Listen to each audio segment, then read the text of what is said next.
राधे राधे प्यारे भक्तों, आज मैं आपसे एक बहुत ही खास बात करने जा रहा हूं जो हर किसी के जीवन में कभी ना कभी जरूर आती है।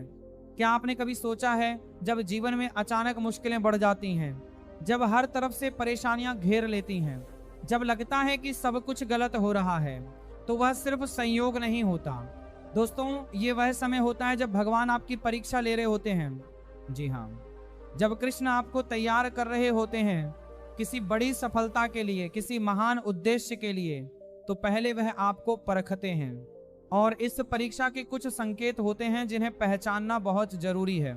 पहला संकेत है अचानक आने वाली विपत्तियां। जब आपके जीवन में बिना किसी वजह के मुश्किलें आने लगती हैं, जब आपकी मेहनत के बावजूद काम नहीं बनते, जब रिश्तों में दरारें आने लगती हैं, तो समझ जाइए कि भगवान आपको देख रहे हैं। वो देख रहे हैं कि आप टूटते हैं या मजबूत बनते हैं। महाभारत में युधिष्ठिर को याद कीजिए, उन्हें राजपाट छोड़कर वनवास जाना पड़ा, जुए में सब कुछ हार गए, पत्नी का अपमान देखना पड़ा, लेकिन उन्होंने धर्म नहीं छोड़ा और अंत में वो एक महान सम्राट बने। तो जब परेशानियां आए तो घबराइए मत, बल्कि समझिए कि आपकी तैयारी हो रही है। दूसरा संकेत है अकेलापन। जब भगवान आपकी परीक्षा लेते हैं तो सबसे पहले वह आपके आसपास से लोगों को हटा देते हैं। वह दोस्त जो हमेशा साथ थे अचानक दूर होने लगते हैं। परिवार में भी समझ की कमी महसूस होती है। लोग आपको गलत समझने लगते हैं। ये सब इसलिए होता है क्योंकि भगवान चाहते हैं कि आप अपनी असली शक्ति पहचानें। जब कोई साथ नहीं होता तब आप अपने भीतर झांकते हैं, अपने विश्वास को मजबूत करते हैं। कृष्ण ने भी तो द्वारका छोड़ दी थी युद्ध के समय, ताकि अर्जुन अपनी क्षमता पहचान सके। असली ताकत अकेले खड़े होने में है, भीड़ में नहीं। तीसरा संकेत है बार असफलता। आप कितनी भी मेहनत करें लेकिन नतीजे नहीं मिलते। आप प्रयास करते रहते हैं लेकिन सफलता हाथ नहीं आती। ऐसा लगता है जैसे किस्मत ही साथ नहीं दे रही। दोस्तों, ये वो समय होता है जब भगवान आपके धैर्य और निष्ठा को परख रहे होते हैं। वो देख रहे होते हैं कि आप हार मानते हैं या लगे रहते हैं।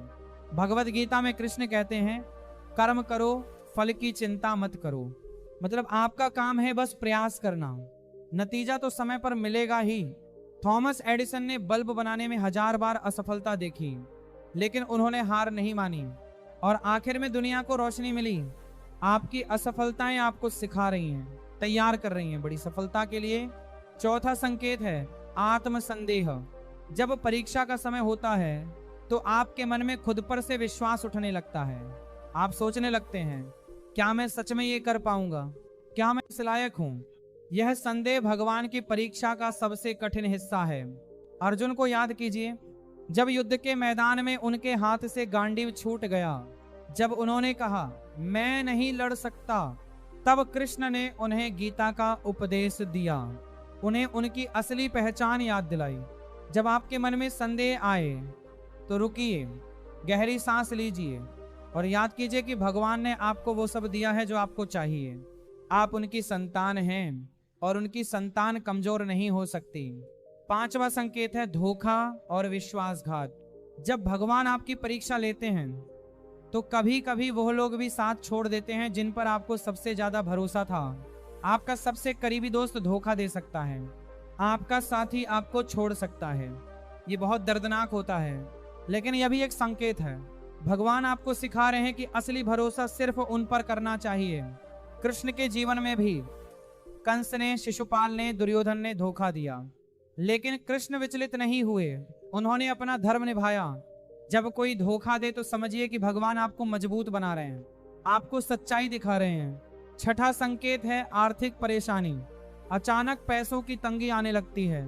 जो काम पहले आसानी से हो जाते थे वह रुकने लगते हैं, खर्चे बढ़ जाते हैं, आमदनी घट जाती है। दोस्तों, यह भी एक परीक्षा है। भगवान देख रहे हैं कि आप मुश्किल समय में ईमानदारी से रहते हैं या गलत रास्ते अपनाते हैं। सुदामा को याद कीजिए, जो इतने गरीब थे कि उनके घर में खाने को अनाज नहीं था, लेकिन उन्होंने अपनी ईमानदारी नहीं छोड़ी। अपने मित्र कृष्ण पर भरोसा रखा और अंत में उन्हें सब कुछ मिला। पैसा आता जाता रहता है, लेकिन आपके संस्कार, आपकी ईमानदारी हमेशा साथ रहती है। सातवां संकेत है स्वास्थ्य की समस्याएं। कभी कभी भगवान आपके शरीर को भी परखते हैं। अचानक बीमारियां आने लगती हैं, थकान महसूस होती है, मन और शरीर दोनों कमजोर लगते हैं। ये इसलिए होता है क्योंकि भगवान चाहते हैं कि आप अपने शरीर की कद्र करें, संयम सीखें, धैर्य रखें। बीमारी में इंसान की असली परीक्षा होती है। वो चिड़चिड़ा हो जाता है या शांत रहता है, वो हार मान लेता है या लड़ता है। भगवान देख रहे होते हैं कि आप कैसे प्रतिक्रिया देते हैं। जब शरीर कमजोर हो तो आत्मा को मजबूत बनाइए, प्रार्थना कीजिए, सकारात्मक रहिए और विश्वास रखिए कि ये समय भी गुजर जाएगा। 8वां संकेत है आंतरिक संघर्ष। जब भगवान आपकी परीक्षा ले रहे होते हैं तो आपके मन में एक युद्ध चलता रहता है। एक आवाज कहती है छोड़ दो, बहुत हो गया। दूसरी आवाज कहती है थोड़ा और संघर्ष कर लो। यह मन का द्वंद्व, यह भीतरी लड़ाई ही असली परीक्षा है। कुरुक्षेत्र का युद्ध सिर्फ मैदान में नहीं था, वह अर्जुन के मन में भी था। कर्तव्य और भावना के बीच का संघर्ष। और जब अर्जुन ने कर्तव्य को चुना तो विजय उनकी हुई। आपके मन में भी यही युद्ध चल रहा है। सही और आसान के बीच चुनाव करना है और जो सही को चुनता है वही विजेता बनता है।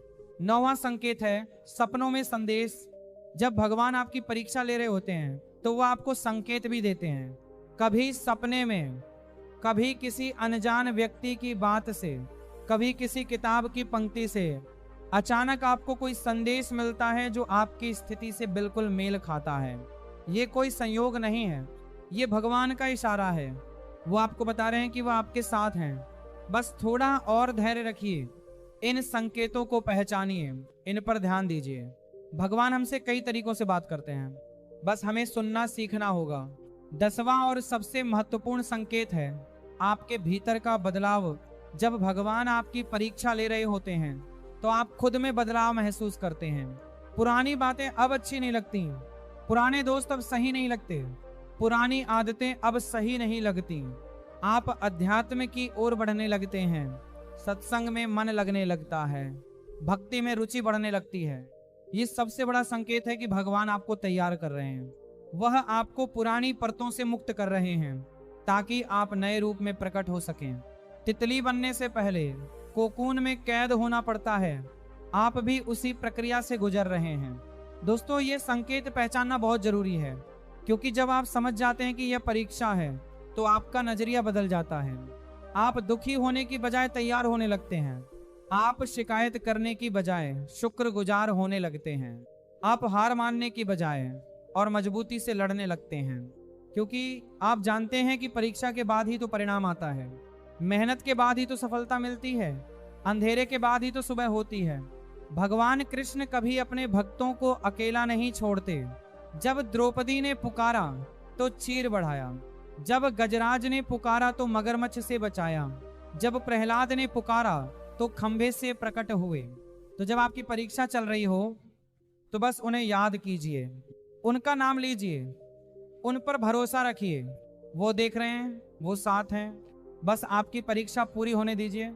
याद रखिए, हर परीक्षा के बाद एक इनाम होता है, हर अंधेरी रात के बाद एक सुनहरी सुबह होती है, हर तूफान के बाद शांति होती है। बस धैर्य रखिए, विश्वास रखिए और अपना कर्म करते रहिए।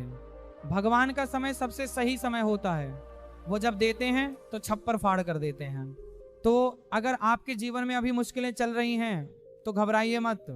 ये संकेत है कि भगवान आपको कुछ बढ़ा देने वाले हैं। बस थोड़ा और संघर्ष कीजिए, थोड़ा और धैर्य रखिए, थोड़ा और विश्वास कीजिए। आपका समय आने वाला है, आपकी जीत तय है क्योंकि जिसके साथ कृष्ण है उसकी हार नहीं हो सकती। तो दोस्तों, अगर ये वीडियो आपको अच्छा लगा, अगर इन बातों ने आपके दिल को छुआ, अगर आपको लगता है कि ये संदेश और लोगों तक पहुंचना चाहिए तो कृपया इस वीडियो को लाइक कीजिए और अपने दोस्तों और परिवार के साथ जरूर शेयर कीजिए। किसी को भी इन संकेतों को समझने की जरूरत हो सकती है। आपका एक शेयर किसी की जिंदगी बदल सकता है। और अगर आपने अभी तक चैनल को सब्सक्राइब नहीं किया है तो कृपया सब्सक्राइब बटन दबा दीजिए और घंटी के बटन को भी दबा दीजिए ताकि आपको हमारे हर नए वीडियो की सूचना मिलती रहे।